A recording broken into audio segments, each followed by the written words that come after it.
What does it take to build confidence when the pressure is on? Welcome to the Sporting Mindset Show. I'm your host, Dwayne Nestor. And in this episode, I sit down with rising junior triathlete Luke Williams to explore the habits, mindset, and support system behind his training. From early morning sessions to flow on the bike to handling race day nerves and staying positive when things get tough. Luke shares an honest look at the mental side of endurance sport. It's a conversation about discipline, confidence, and taking every race one moment at a time. Enjoy. Luke Williams, welcome. First up, mate, nicknames. Do you have any? Thank you for having me firstly. And I would say I do have one. I like to play video games with my triathlon friends. And often my gamer tag is Lukey Dookie. So when we're training or out on the bike, do like to call me Lukey Dookie. Lukey Dookie. Yeah. And so that's translated across from the gaming to your actual sport. Yes, it has. Is there an ownership to that for you? You're pretty proud of the tag? Yeah, I would say. My dad made it up when I was like 8 years old, and it's stuck ever since. And So it's been a family one that has stuck with you. Yeah, it has. Yeah. Yeah, nice. And so did it come from anything? Did it originate from a particular event or? No, I don't think so. Dad just thought of something and he made it up, and yeah, everyone calls me it now, which is good. Yeah, nice. So you got ownership of that. Yeah. Mate, we were talking the other day and you were sort of saying about one of the sessions you like was a wind trainer session. And so is there a particular leg of the triathlon that you really enjoy? Is it the bike? Is that your best? I would say my swim is still my strongest, but I think I enjoy the bike the most. I like to feel the power beneath my feet and just scan a rhythm on the bike, I'd say. Yeah, because you spoke about when we were talking about it, you spoke about a flow. Like, is that in the sense that time almost disappears, and when you're on the bike and you're just in your own little world? Yeah, it's so good. When you enter the flow state, it's like, I feel like I could just do anything. I could go in that state and just stay in it forever. And it's the best feeling, I would say. Is that something you find easy to get into, or is it something that's a rarity, or how often does it happen for you? Yeah, I'd say it is rarer, and I would like it much more, but it's like a special moment. So when it does come, I have to make sure I enjoy it as much as possible. Do you get it with your running and your swimming as well? Yeah, swimming I do, and running also. It's just like, I'll say tempo, effort, zone 3. I say probably once every 2 weeks I get it, a session where I can just enter that flow state, and it's amazing. And like you obviously you're doing a fair bit of training and you've done a fair bit of training over time. Do you still get that endorphin rush and that feeling after a really good, tough session? Yeah, of course. So I wake up around 5 to 5:30 every morning. And it's like, sometimes it is a struggle, but I always think that if I get this session done, it's going to feel amazing for the rest of the day. And it does. Every time I get it done, I just feel amazing for the rest of the day. So you go into sessions almost with that understanding that you know the satisfaction you'll get by completing the session. Yes. Every session, even if it's not my best, it still will make me happier, or my energy levels will still be good after. Yeah, so that's a genuine motivator for you then, obviously. Yes, definitely, yeah.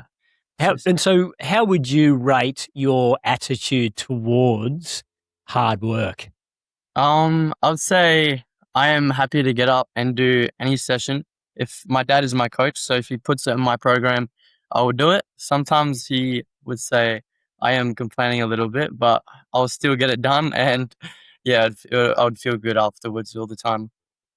How do you go with that? There's a good topic of conversation there, is having your dad as your coach. How would you describe that coach-athlete relationship? Yeah, I would say, as my dad being my coach, he does see a lot more. Like, having a normal coach wouldn't see how I behave at home or how my energy levels are. And being my dad, he can see everything before sessions. If I'm tired, he will make it a little bit easier. Or if I'm really energetic and annoying, he'll even make it a bit harder. Yeah, it's really good. Yeah. And so, are you able to communicate that to your dad? Do you wake up some mornings and go, geez, Dad, I'm fatigued. This might be a challenge. Or are you a little bit scared to say that to him? I would say if it's on my program, I'll do it no matter what. I'd say if if I have, for me to miss a session or make it a bit easier, I'd have to be like really tired, like not able to wake up. Yeah, it's not often where I'll make it a bit easier or I'll miss a session. Say, Is it your responsibility to wake up yourself, or is Dad the alarm clock? yeah, I do set my own alarms, and I Do don't they like. work? Yeah, yeah, I do. I don't like to press snooze because if I press snooze, then I'll keep clicking it, I would say. So I just get up straight away and yeah, get to training, which is good. So when you wake up in the morning, what are the first thoughts you have when you know you've got training? I've- I'd say first thought was like, oh, do I really want to do this? And then I'd go to, oh, let's just get up and I would usually have a bit of toast with some peanut butter and honey. And that would pretty much 10 minutes after I wake up, I'm ready to go and motivated for the session.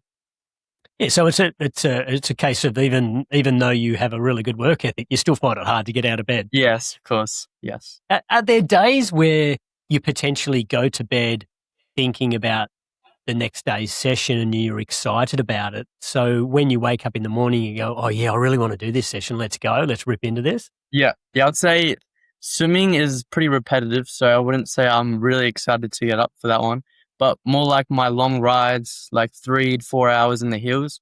I'm really looking forward to that one, especially with my dad because he's training for Ironman. So we'll do that together and I find that very enjoying. Yeah. Nice. So then that's a great thing, I suppose, that you've got with your dad. You've got something Yeah. that you both do together. And so with that, so obviously him training with Ironman, he's spending a lot of hours out on the bike and out on the road running. And are you doing all those sessions with him? So are you at this point in time doing some real long endurance stuff? I would say Friday mornings because I have school off on Friday. I would go for a long ride with him if he's in Perth because he does FIFO. And Sundays I'll do a long ride. He's probably doing around 3 hours more than me a week on the bike. So I do around 10 hours. He does 14 hours on the bike. So I get as much riding with him as possible, but it is hard because he's doing some big ones and I'm not ready. I'm not ready for those ones yet. So I just hang back and do my 3 to 4 hours, which is always nice. Which for anyone who's listening, they go 3 to 4 hours on a bike. For some people who don't ride, that's not Yeah, much fun by the it sounds is of it. pretty long, you know. So with that, you spoke there earlier, you really love your riding, but your swimming is your strongest leg. Yes. Do you have a different mindset for each of the legs? Yeah, I would say so. My swimming, so I grew up swimming I probably started when I was 6 to 8 years old. So I do got that natural background. So I find it easier to improve my swimming a lot more. Because I only do 2 sessions a week now for swimming, but I'm still getting faster and I don't see the reason for me to do a lot of sessions when I don't really need to. So I put that focus into my other disciplines. So running, I do struggle a lot more with. It's taken some time to get used to the fundamental way how to do it, and it's going to take a few more months for me to fully unlock it. But yeah, I'll just keep working on it, and hopefully it will come eventually. Yeah, So obviously comfortable swimming, you go to a swimming session. yeah. Is it a case of having a lot of confidence because that's where your background is, as opposed to going into a running session? How's your confidence going into a hard running session? How does that compare to your attitude going into a swimming session? Yeah, I would say I'm really like excited to go into running because I want to get better, and yeah, I'll just keep working at it.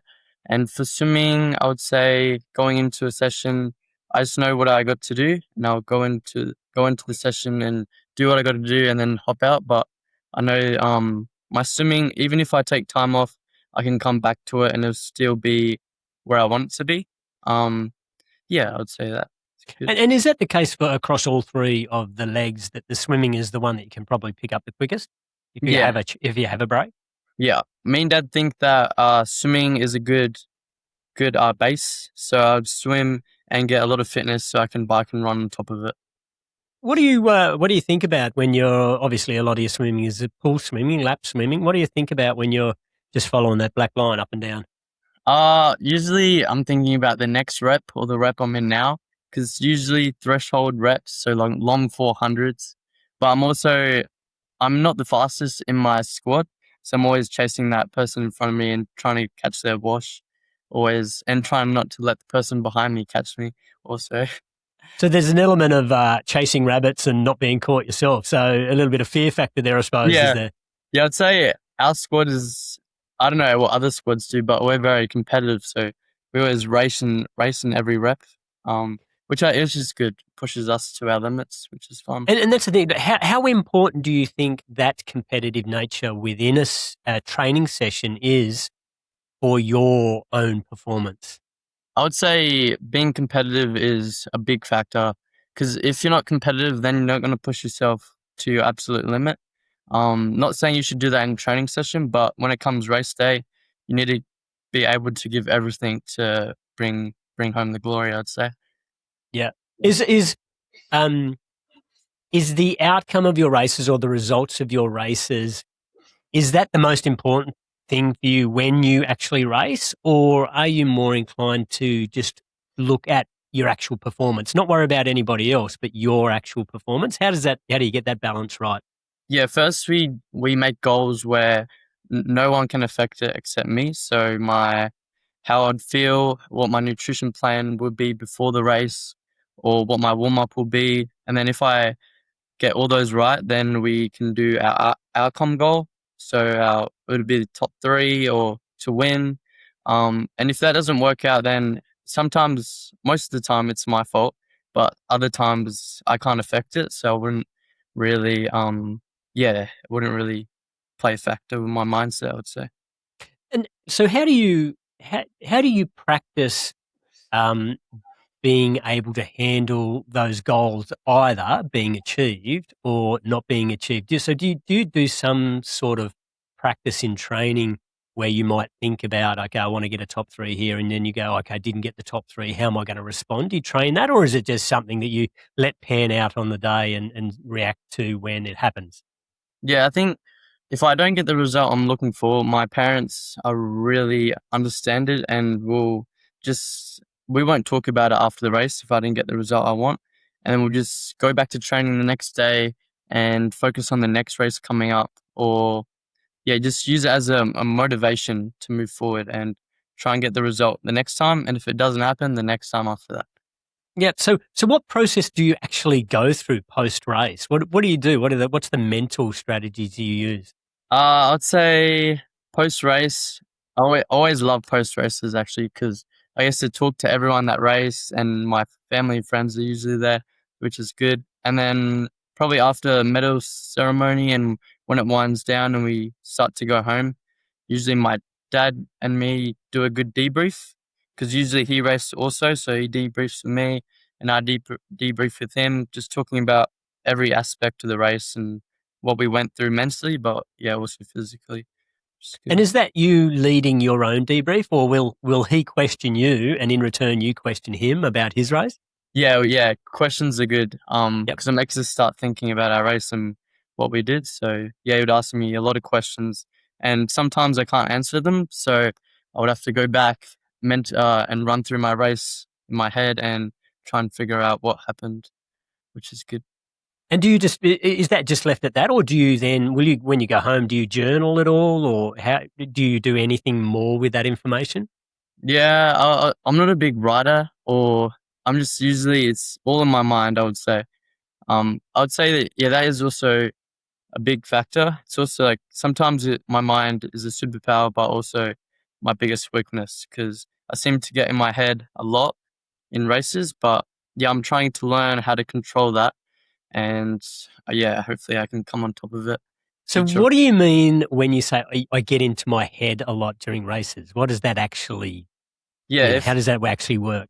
yeah, if I'm on the bike and I'm pushing some good power, and all of a sudden my power drops or something, then I would start thinking about the run, and the transition coming up, and I need to focus in on what I'm doing now, and the run can wait. But I usually think too far ahead, and then I start struggling a bit, and then I start thinking that oh, I'm gonna have a bad run, or this is gonna happen, that's gonna happen, and then once I get on the run, then I will struggle because I already said that I'm gonna struggle.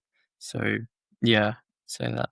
You get into what some people might refer to as the spiral. Yeah, yeah, the spiral, exactly. Yes. So is there a particular strategy that you're practicing to try and take you away from that spiral? How would you get out of that spiral? I would say confidence. Confidence is everything. Going into that race and thinking, oh, I'm gonna have a great swim, great bike, great one, and then I'm gonna just win this thing. Um, that's what I'm going into this season just thinking about. Just confidence, confidence, confidence, and hopefully, yeah, I can get some good results. And yeah, just I want to have a good mindset all the way through the season. And so, like, how do you train that? Because obviously, it's very obvious, and that people understand. If you want to train your swimming, you do your laps. If you want to ride your bike, train your bike, you do your bike sessions and your run sessions and that sort of stuff. Yeah. What do you do to train your mind so that your confidence is at 100%? What is Uh, it you do during training? yeah, I like to either when in a hard rep on the bike or even in the run, I like to daydream about me winning these big races coming up or something, and then that just like spikes my adrenaline. Uh, I love that feeling, and I feel like that affects my confidence going into a race. Just running through the race and imagine me winning it is a really good confidence booster. It's almost like you're a feeling junkie. You just want that Y- feeling. Yeah, I am. Yeah, I love the feelings. So when you do that little bit of training and you build that confidence in your ability to race, how does that end up feeling on race morning? Because obviously you're going to be nervous on race morning. How does that confidence, reflect? What are your behaviors that show you're confident? I'd hope people would say that I'm pretty relaxed in race morning, but I am thinking about the race all through the morning. Um, yeah, I would say I'm a bit quiet before the race, like everyone is usually, but I'm a bit more quiet and stay separate from the rest of my friends and probably put in some music and run through the whole race and yeah, hopefully it would pay off in the actual race. So What do you, and so when you're racing, uh, how do you feel about, those days where you've just got to bury yourself and it is going to hurt? Doesn't matter how fit you are, it is going to hurt. How do you feel about that going in? yeah, I try not to think about that before the race, like how bad it's gonna hurt. But I do like to think that the feeling afterwards, after the race, even if it's a bad race or good, the feeling after is always gonna be a great feeling. Just to get to talk to your friends, family, and to see how their races went is always a highlight of my day. And you've made a couple of mentions there about, you see your friends and you chat to your friends and that. Is there an element of the social side of it too that actually makes it enjoyable for you? Yeah, I'd say because I'm a part of Team WA Triathlon, our squad is, I think we're very close. When we're traveling over, we travel a lot over across the country and to Tasmania for national races, and we spend a lot of time together in dorms and stuff. So we do have a really good connection, I'd say. And so, it's an individual sport, but it's obvious you understand that you're part of a bigger support network. Yes, What's the yes. what's the value of that? Like, how valuable is having that support network, including family and obviously your dad? How valuable or how much does that play into your success, do you think? Is it only a tiny little fraction or is that pretty big? I'd say I do love the support. The more family, I do have a lot of family that loves to come and watch. I would say they do help me a lot, but usually in races, I am locked in and I don't kind of zone them out and get in my mind. Yeah, but I love cheering on others on the race course sometimes. Yeah, it's really good. I'd say. Do you feel the pressure of having those family there watching you? Yeah, I'd say so. I just want to make them proud and do the best I can. Like, what is that? the response you get from them, is it always positive? Or if you have a bad race, do they say, you know what, that wasn't your best race? No, usually from my friends and family, it's always positive. But when me and my dad are debriefing, then we just not really negative, but we just break down what we can improve on and everything. So So yeah. are you happy to mention to dad, you say, oh, dad, I don't think you did real well in that race? Yeah, yeah, I would say everything that I did or need to improve on, I break it down to him, and then he tells me what I can do to do better, or just he either says, yeah, it's all right, just put it behind you and focus on the next race. So how long has he been coaching you in your triathlons? I'd say I started 4 years ago, and he's coached me since day one. So yeah, around 4 years. So 4 years of experience. And have you noticed a development in your relationship because of the coaching relationship? Yeah, I'd feel like all my friends and family say that me and my dad have a really close relationship, and I would agree because we train like a lot together. We always spend a lot of time, and I feel like we connect really well. And when it's time to switch off from triathlon, he's always there as my dad, and we always have fun outside of triathlon too.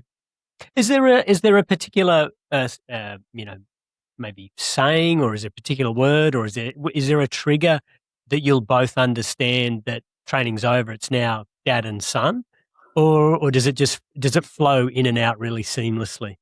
I'd say my mum brings us back down to earth. When we're in the dining room table, sometimes we get carried away talking about our next races or what we need to do the next day for training. And my mum's like, "All right, guys, that's enough. Let's eat and talk about something else." Yeah. Is there a worry there that potentially you could be living and breathing triathlon too much, especially because your coach is actually living in the same house as you? Is there a worry about that, or have you spoken about that? I wouldn't say I thought that, but Dad definitely thinks I could burn out. From mentally. So he quit when he was around my age, when he was a junior. Just because he was getting bored of it. And he's worried that it's gonna happen to me, but I don't think it will anytime soon. I really love it. Yeah. Is there a particular strategy you guys have put into place to make sure that you're on top of that burnout feeling? Make sure you know clip it in the bud really early. I don't think so. I think just when it's time to just watch a movie or something, we just relax or we go in our separate rooms, Dad would watch a movie in his room, or I'd go play some video games in mine, and then we'd come back the next day and start training again. So Yeah. video games is your balance to the triathlons. Yeah, I would say so. I don't play too much, but my mom definitely thinks I do.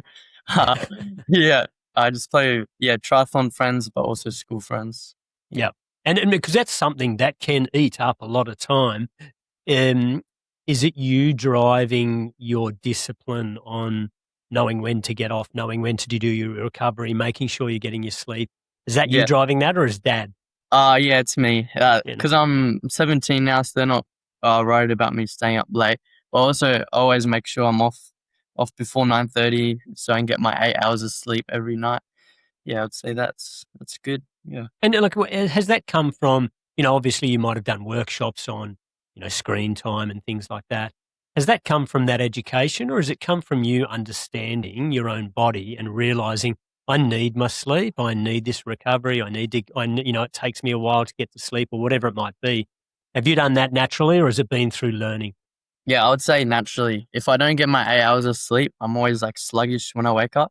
And also, I also eat cereal after dinner now for extra carbohydrates. And I actually do realize that the next day I'm more energized and ready for my next session. So now you sound like you've got a pretty good routine there. What happens if you're out of cereal? What happens if you have dinner and there's nothing extra to eat? How do you feel about that? Do you go, oh no, I haven't got my cereal to eat, or are you able to just sort of flow through it and go, you know what, it's just one time, I can adjust. Yep. Yeah. So that happens sometimes. I usually just have a few pieces of toast or something. But in the mornings, I have my eggs, 4 eggs on toast. But sometimes we're out of eggs or out of milk, so I substitute it for oats. which is a very good source of fiber and everything, and had some banana with it and honey. Yeah, it's really delicious, I'd say. So you've got a bit of a contingency plan just in case the Yeah, cupboard's bare. yes, I would. Yeah, I'd say. It's good, like, and so is that something you're consciously working on those things where you're not going to get distracted by something that's not right or not in your normal routine? Are you somebody who absolutely loves routines but can be flexible, or are you sort of just I'll just weave my way through this and see how it goes? Yeah, I would say that I didn't realize that I actually had a routine until I went on holidays. And then on holidays, we're always waking up late and eating breakfast like 10 o'clock. And yeah, I really didn't enjoy that. And I'd come home and finally get back in my routine, and I'll just find everything is so much easier and better to get used to. Yeah. Yeah, nice. And so, like, in terms of your goals and what you're setting yourself for, what's your immediate goals now? What's coming up over the next few months? So I've two to three national races. One in December being Super Sprint nationals, which is a lot of multi little triathlons. You get points and then you can qualify for a final. So it's A, B, and C final. Last year I made it to A final, but I didn't have the best final. But this year I'm hoping to well and hopefully podium. And then the big one next March is Devonport, Oceania Championships, and that's if you get like top two or top four, you get to qualify for Junior Worlds, which is pretty cool. Yep. And so that's Yeah, it. That's your sort of intermediate goal for early next year. yeah. And so you sort of said you had a bad race last year. What was it that led to the bad race in the final, in the A final? Yeah, I would say it was in Gold Coast, so the heat and the humidity was pretty high. It was midday, like at 12 o'clock. So yeah, it was pretty humid. And I don't think my body was fully adapted to the heat. And I just struggled to find my legs on the bike, and then my heart rate was too high on the run. But yeah, I think it was all right though. I had a great few races before that throughout the weekend, so I was pretty happy with the overall. Yeah. Yeah, nice. And so, like, mate, love the chat. We're getting close to the end of our time, and so I just wanted to finish off by asking you the question of, you're early in your career. If you keep going for many, many years, what is the mental skill or the psychological skill that you think is going to be your superpower by the time you finish your career? I would hope that it's my confidence. I've been kind of lacking confidence the last couple of seasons, but I want to go into this season and all the seasons to come thinking that I'm gonna win this race, and my confidence is gonna be really good. And look, do you consciously recognize the training sessions you've done and that itself builds the confidence, or is it something that you need somebody to tell you to highlight for you to actually get the confidence out of? Yeah, I would say being as fit as possible definitely plays a factor on my confidence. But even if I know I can be fitter because you can always be fitter. But yeah, even if I think that I can be fitter, I would still go into the race with good confidence and knowing that anything can happen and I can still win the race. And obviously, working on having some little strategies. Would something like a trigger word or something when you start to spiral into those thoughts uh, on the bike about, oh my, I'm losing I'm dropping power. How's that going to impact my run? Is something like a trigger word or something that you would work on during training that's going to help in a race by having a trigger word or something like that? Is that something that you would be working towards? Yeah, I would just think myself, no, no, you're not. Just lock back in and get through the bike, and then find your legs on the run again, and just keep going, one step at a time, one moment at a time. Just keep going. And so it's all about being in that moment, then, isn't it? Yes, yeah, it is. Yeah, And one so moment. you're actually having those types of conversations in your head, like you're recognizing the words that you're saying to yourself in your head. Yeah, yeah. I'd say I'm always talking to myself throughout the race. I just want to be positive all the time, and hopefully no negative things go through my mind. Yeah. Well, that's the thing. I gather if you're doing that regularly on the bike during training or even on the run during training, that it's just it'll stick more and more, so that when you're in the races, it's easy to just have that conversation about staying positive. Yeah. Yeah. Mate, it's been great talking to you, really fantastic. And just look, that's only been about 30 minutes of chat there, but some fantastic ideas. And I think any young sports person listening to this now is going to get some really, really good information out of that. So, mate, I really do appreciate your time, and Awesome. potentially look forward to chatting to you in a year or two's time when maybe you have stood at the top of the podium at that national championships. Yeah. Thanks, Dwayne. Yeah. Hopefully I will. Yeah. Thank you. Thanks for joining me and Luke Williams for today's episode. I hope Luke has provided you with something valuable to think about for your sport. If you feel you need to up your mental game and want to upgrade your psychological skills, please get in touch with me at SISU Live. That's SISU Live. We work with athletes and coaches around their mindset and mental skills to maximise their development and performance. And one thing we do know for certain is that mindset matters. So as you progress through your week, have a think about the mindset you're bringing to your sport. If this episode resonated with you and you think it could help someone else, please share it and continue being part of a community that values high performance done the right way. I'm Dwayne Nestor, and this has been the Sporting Mindset Show.